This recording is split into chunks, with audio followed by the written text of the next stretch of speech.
Good morning, Malta and Gozo, and welcome to another episode of Lovin Daily. My name is Yannick Parch. I'm joined by Jonathan Chilia, and we're going to be running you through today's headlines. Before we start, just a quick reminder, if you're not subscribed to Lovin Digest yet, please do so. You receive a daily breakdown of the day's top stories straight to your inbox. So today's headlines. National Book Council Chairman Mark Camilleri yesterday announced that he will not be having his contract renewed.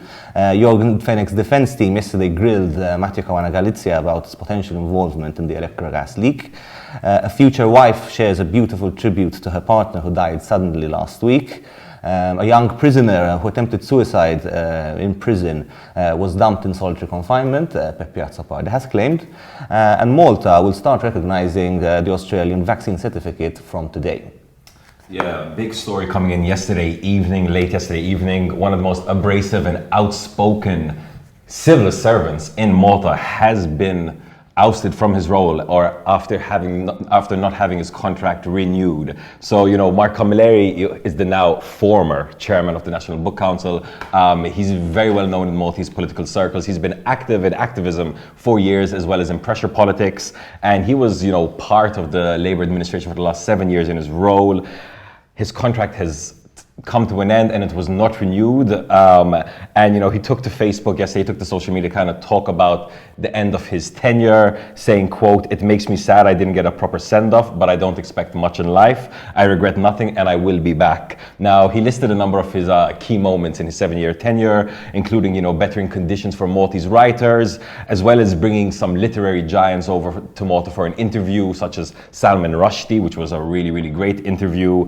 Now, it's important to know that recently Mark Camilleri had announced that he's going to be working on a tell-all book, revealing some of the crazy things he's seen behind the scenes under this administration. So it is, one has to wonder if that has anything to do with his contract not being renewed. That said, he has been, an outspoken critic for the last 7 years, so I'm sure many Labourites are very happy to see the end of Mark Camilleri. Yeah, I think objectively he's done the sector a lot of good, and also it's refreshing to see a public servant that is able to speak his mind. The tendency is that people don't often do that, and in that respect he will definitely be missed. Our second story is from court. Yesterday, YORGEN was back in court for the compilation of evidence against him. Yesterday, it was his lawyers' turn to cross-examine Matteo Galizia, the son of the late journalist. The sitting was a tense one, full of confrontation between FENECH'S lawyers, the family and their lawyers. The questioning initially started off with lawyers asking Matteo Galizia how many investigations his mother was working on, how many investigations he was working on, clearly trying to paint a picture of there being many other suspects and it not necessarily being YORGEN. Questioning then turned to the ELECTROGAS leak. As you know, Daphne Galizia had received a massive leak of information from the company ELECTROGAS, which she was working on at the time of her assassination. In fact, Matteo has even said that it was the motive for the murder. Lawyers questioned Matteo Galizia about whether he had supplied keywords to the source in order to cause the leak, and asked many questions about how it was received, how the data was, where it was stored.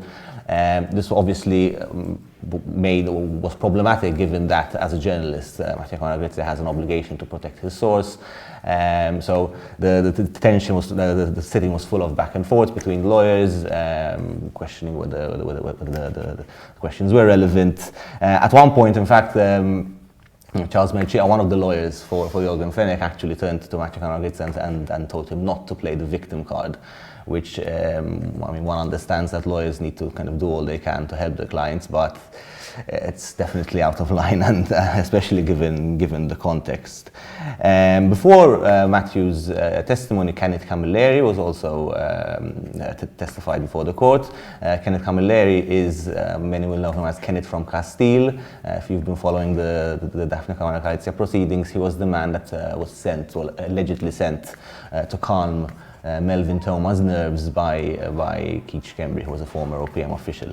Camilleri refused to answer pretty much all the questions put to him, arguing that he is under investigation in another case. This case just keeps... If you want to see a breakdown of the court proceedings, you can find it all on lovinmalta.com. But, Look, as you said, I understand that lawyers need to do their job and do everything they can to protect their clients, but seeing a lawyer grill the son of a murdered journalist, telling him, not to play the victim, especially in light of what we've been seeing over the last few years, some of the comments online, who mentions laptops, who mentions dog barking. It's really, really crazy online. So to see it actually in a courtroom to that level, it's not the sweetest thing to see on a Thursday. But yes, the court proceedings will continue. Like I said, you can find the breakdown on lovinmoto.com. And moving on to the next story on the topic of sweet things, a Maltese woman has actually shared a very beautiful and poignant message to her soon-to-be husband as he suddenly died at the age of 27, a very, very young age. So Jordi Muscat, 27-year-old GOZITAN youth, as well as a soldier from Shara, who was also very active in the festa and the band club scene as well in Gozo, recently passed away. A lot of social media was flooded with tributes to him. We had, army groups, festa groups, football groups sending in messages to him, but his soon-to-be wife, Jessica Ray, posted a beautiful message that shows you just how powerful a true bond of love can be. She recounted some of the small things that he would do to make her laugh, but she said, her dream was just for him to see her at the altar in the white dress and for them to start up a family. I think it's very important to remember some of these very powerful emotions nowadays, especially some of the bad news and some of the chaos in the world. It is important to remember some of the beautiful bonds that can form between humans. So you can check it all out on lovinmoto.com. It's a very sad story, but nice to see, as you say, the bond and how people sort of come together after these events. On to our next story. Popular TV presenter Pepe Azzopardi has claimed that a prison inmate who committed suicide earlier this week had been sent to solitary confinement 10 days before. Azzopardi now is a well-known prisoners' rights activist. He often takes the authorities to task for the conditions in prison. So he's very outspoken and has also quite a strong bond with the community, with people's relatives, inmates, and they go to him with a lot of their concerns. Azzopardi yesterday claimed that this 30-year-old prisoner had in fact been placed in solitary confinement for 23 hours a day in the run-up to the suicide attempt. Now, the Correctional Service Agency has denied this and has essentially just said no, that it's not true that he was in solitary confinement. They also said that the prisoner had never indicated that he had any suicidal thoughts or tendencies. Despite this, Azzopardi has laid the blame at the administration's feet. He said that he had spoken with the man's mother, who was obviously distraught, and in fact, he in a Facebook post he said, had a drug problem, they sent him to prison, and now they've released him practically dead. An inquiry has been launched following the suicide attempt. It comes after quite a few incidents in which the prison administration has been criticized. The authorities have, however, pushed back against this criticism.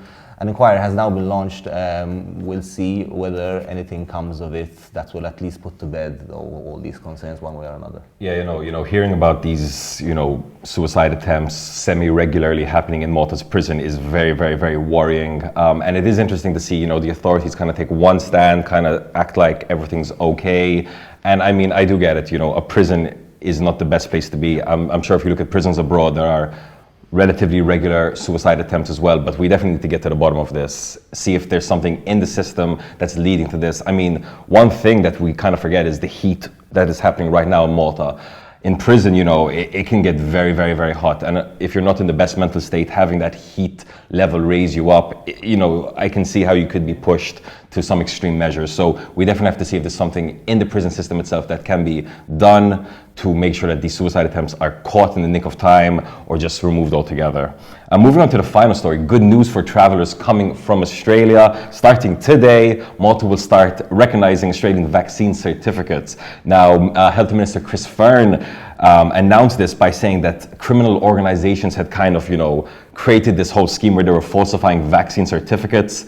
So they wanted to address that. So they've kind of updated the system, and as from today, they'll be recognizing Australian vaccine certificates too. So, you know, I can tell you that lots of travelers have been reaching out to us in our inbox via email as well from various countries. There's still a lot of confusion and concern about what you need to do if you want to travel to Malta. Are you going to be quarantining for 14 days, for 7 days? Do you have to pay 1,400 euros to stay in a hotel?